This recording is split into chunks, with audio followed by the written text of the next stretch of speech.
Your computer isn't broken, but it is trying to get your attention. Whether you're gaming, editing, streaming, or working from home, your computer is your control center. But when things start lagging, crashing, or disconnecting, it's not always software. It could be something as simple as dust, oxidation, or a faulty cable connection. Here are 5 signs your computer is asking for maintenance. 1.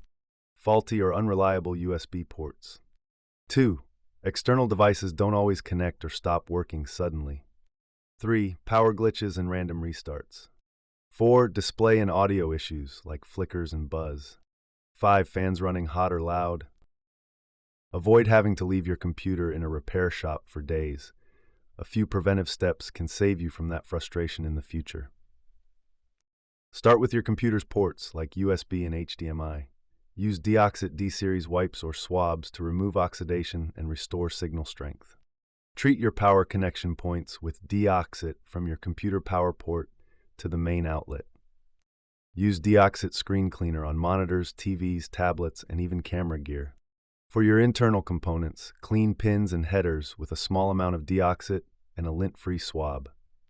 And of course, wipe down USB-C, Thunderbolt, and any other cables connected to your computer with DeoxIT. Your computer is the center of all things work and play. It deserves care before things go wrong. With DeoxIT, you can prevent problems before they start and extend the life of every component. DeoxIT is available online and through authorized resellers. Clean it. Protect it. DeoxIT.